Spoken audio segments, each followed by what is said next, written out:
So many people out there are just about, or who are listening to this, it's probably early 2021 by the time people are listening to this. They've gone and set themselves some fancy goals for this year. You know, those New Year's resolutions: get fit, run a half marathon, run a marathon, so on and so forth. What's your advice to those people who are just about to go start running and getting through? In my experience, when you start running, there's sort of, you can keep yourself motivated for the first few weeks, and then you start to go, oh, I'll just have tomorrow off, it won't matter that much, and I'll just have the next day off, and slowly your running goal just disappears. How do you keep doing it? Well, you're right. Taking tomorrow off doesn't matter much. Taking the next day off doesn't matter much. But if you have a reason to do what you're doing, then it does matter. So you have to have purpose. So I picked a race that I wanted, an event that I wanted to do. It was a race, but to me, it wasn't a race, it was an adventure. I wasn't going there to be a competitor. I was going there to experience it.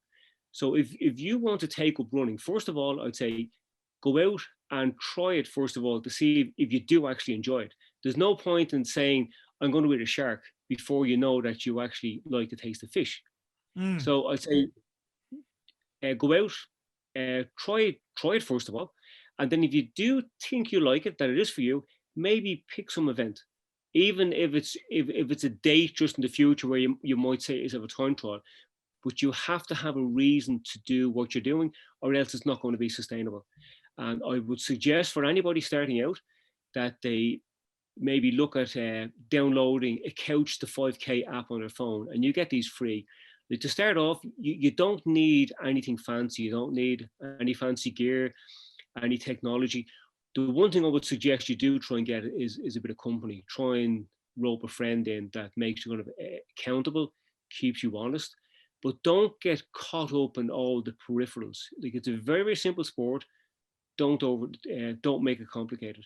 And if you download this app, in the beginning, what happens is your fitness improves quite quickly. So no matter how unfit you are, once you start getting active, your body will adapt to that. Your heart, lungs, they will all improve quite quickly.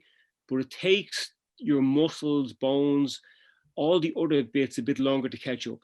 So I would say be patient in the beginning. Don't get carried away with this improved fitness, and allow yourself time to catch up. So if you're using the app, follow the process. Don't try and get ahead of it. Follow it step by step. And for some people, would that involve just literally going for a walk for a few kilometers? That's it. Just get yourself moving. And I would say the walk you do must be a definite walk. It's not like walking around the shops where you're stopping and starting and you're distracted.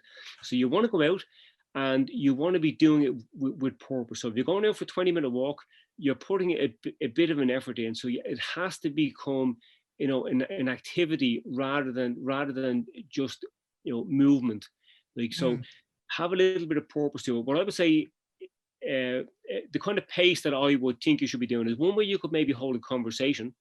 But if you were wearing a coat, a hat and gloves, that you're starting to feel a little bit uncomfortable because you're starting to heat up. So you're generating heat because of the activity. So just go, put a little bit of effort into it. And if you want to do the walk as training, you could maybe walk away from your house for 10 to 15 minutes and then try and get back a little bit quicker. That's great advice. Somebody once said to me, with that, like the breathing and the talking thing, they said something along the lines of, you can exercise and you can hold a conversation. It's just you don't want anything more than 8-word sentences.